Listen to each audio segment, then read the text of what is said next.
Sunday morning, a car tears through a neighborhood like a missile, and 3 kids were just seconds away from disaster.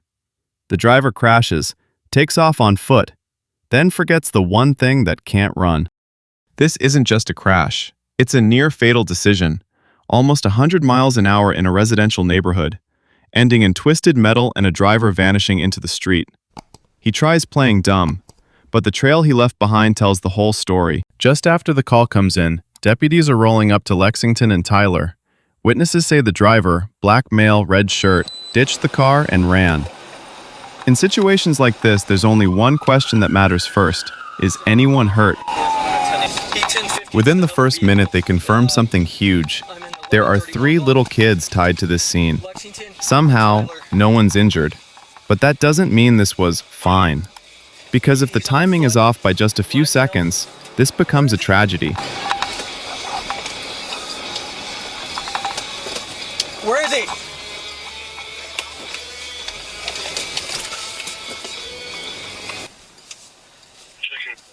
AHA 9712, and I have not located the guy.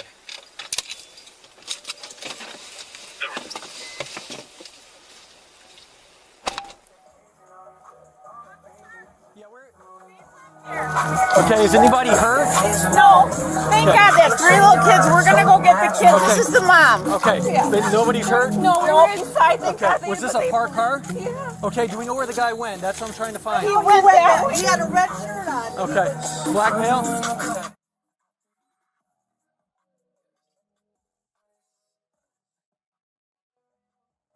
Last seen west on Lexington between Tyler and Grant, black male. Now the priority shifts. They've got a hit-and-run driver on foot in a neighborhood with open garages and people inside their homes. That's a safety risk for everyone right now. And then the scariest part starts coming out. What happened before the crash?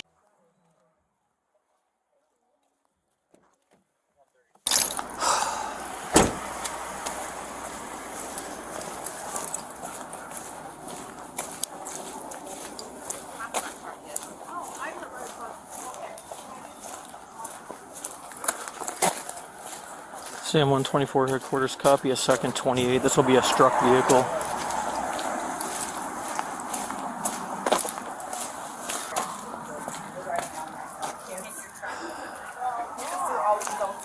Were there kids outside when this happened? I don't think they were. Okay, is everybody accounted for? Yes. Okay. Okay, who lives here? He does. Okay. Whose vehicle is this one? That's his. Okay. So, if anybody's out and about in the neighborhood, we're still looking for the driver. A deputy had eyes on this car earlier. He lights it up, red and blue's on, but the driver doesn't stop. He floors it. Why no chase? Important framing. This is a residential area. At speeds approaching 100 miles an hour, chasing can get innocent people killed, so they discontinue, not because they're giving up, but because they're choosing public safety. Driving really fast down a state, and I lit him up, and he just took off at 100, so I discontinued, and 100?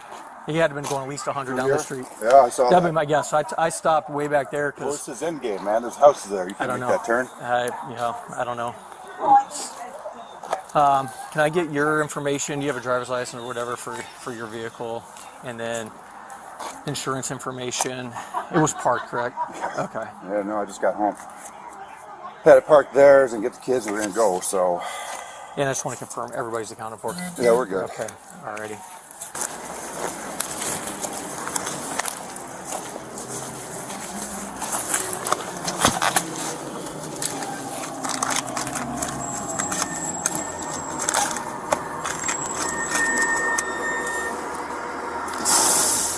Sam 124 headquarters, copy 2 names from Wisconsin Quest cards inside the vehicle. And here's the driver's biggest mistake. He runs, but he leaves behind exactly what identifies him. Cards, personal items, a phone, evidence that doesn't forget. You can run from a scene, you can't run from your own trail. Sam 133, I think he's going to be in front of the liquor mart right now. It does appear to be Malik.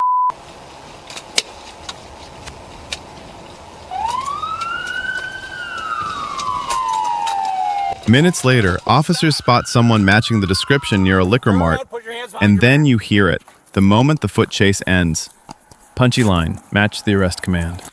Stop, turn around, hands behind your back. Malik, you're under He's arrest. taken into custody for fleeing, and he's got outstanding warrants. Warrants.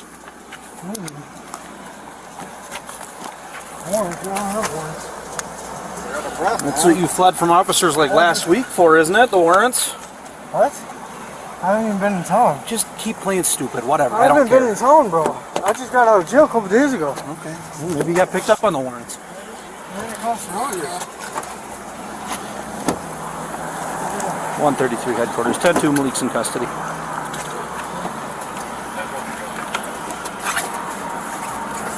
Now comes the routine and the act. Instead of asking if anyone's okay, he goes straight to denial. I don't know anything. I just got out of jail. But denial doesn't work when your stuff is sitting inside the crashed car. Hey, what happened? What's that? What happened? I'm going to take you back to the car you fled from. I didn't flee from a car. 133 to 124. I'll be around your location tomorrow.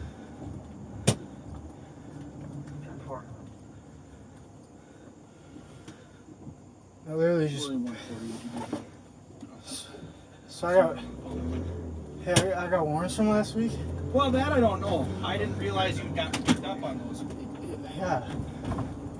If you're still in there. You said what? Hey, What? what did you say? Oh, I was talking on the radio. I didn't realize you may have gotten those warrants taken care of. Yeah. I was saying I just got out. What's that? I was saying I just got out. Did ya? Yeah.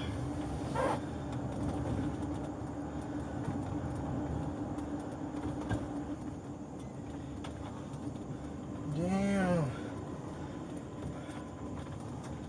What happened here? The deputy. Like I said, Malik, you can keep playing stupid. Dude, I saw you. This guy saw you. I tried to pull you over when you were doing probably 50 down, coming to the roundabout. Why Yeah, I got time for you, man. I didn't know if this is a stolen car or not. It could And be. then I need to know who's going to tow it, unless we just want to have A to Z tow it. Wait, right down. Yep. I'm coming south on State Street by the roundabout by the churches. Okay. All right? And as I'm coming to the intersection, I see this car just flying down, Hamilton? Flying down Hamilton going west. And he comes to the roundabout, and he's almost on two wheels at the roundabout.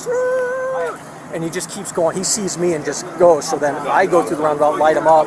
He makes the turn on, Tyler here. And at that point, I have the red and blue lights on. He just guns it. I called out the 1080, and then From here it turns procedural, search, custody, property, but it's not filler. It's the system locking the story down with evidence. Because if he's still denying, those items in the car become the receipts. So these kids had been out not too long before that, so we're lucky that somebody didn't get killed. Okay. Go ahead and hop out. I'm going to get a search on you. Turn and face the car. Do you have anything on you I should be concerned about? Anything that would poke me or stick me? So I heard you guys were wondering if it's stolen. I'm not going to talk to you about that right now, being that you're in custody. But if you'd like to talk to us, Well, you know. go ahead. If you'd like to talk to us, we can certainly get your rights read to you before we discuss the case. Yeah, it's my friend Adam. His dad's out of town, so Adam said I could drive it.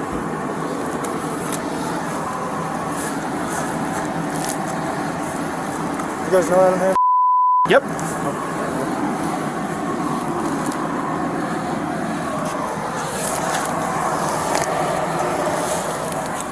Turn for me.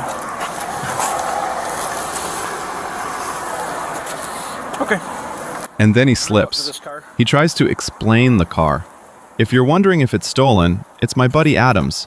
His dad's out of town. He said I could drive it. What's that? That's the moment denial turns into a narrative. And narratives are where contradictions live. He pivots again.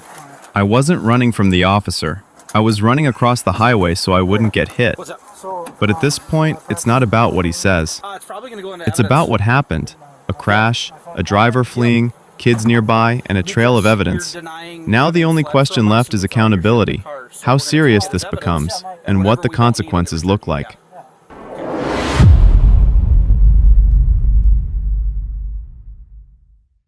Alright, let's pause and break this down neutrally, because the first reaction after watching a clip like this is usually anger.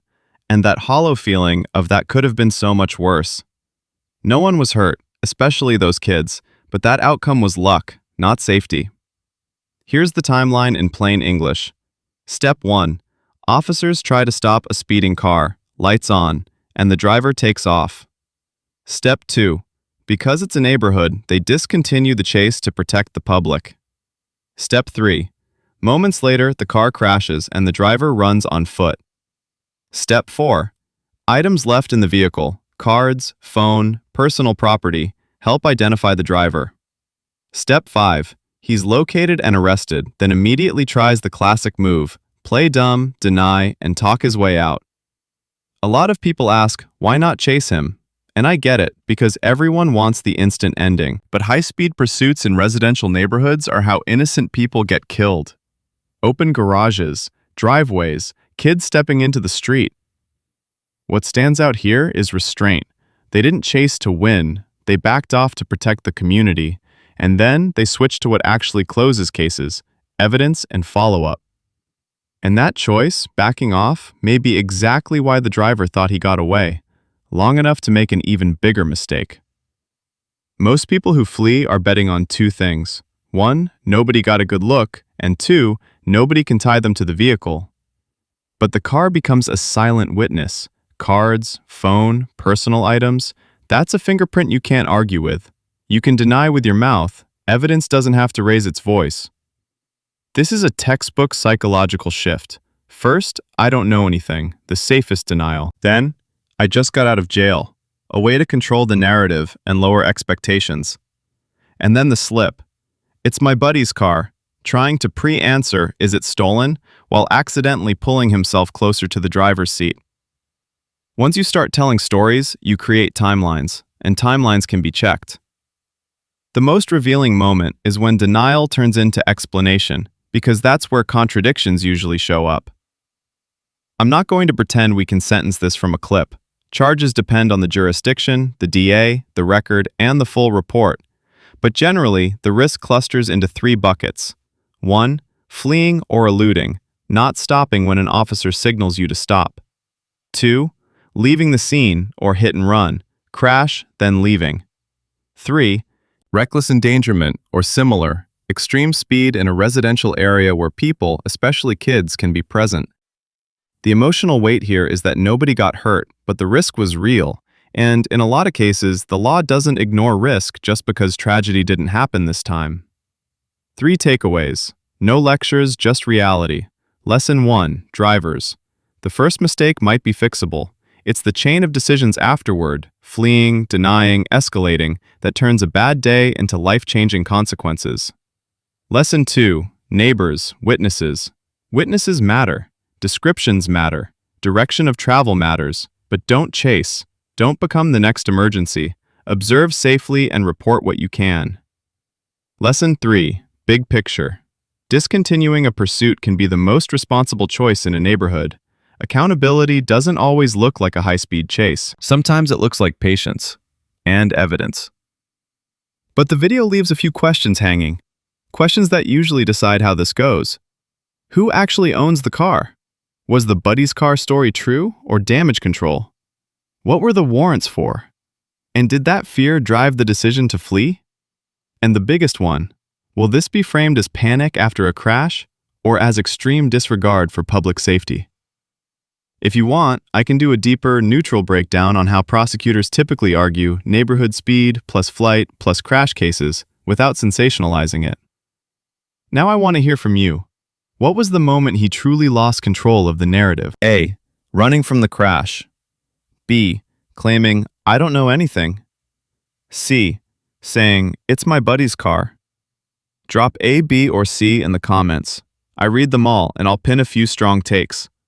And if you like breakdowns that stay neutral, timeline, evidence, lessons, hit like and subscribe for the next case.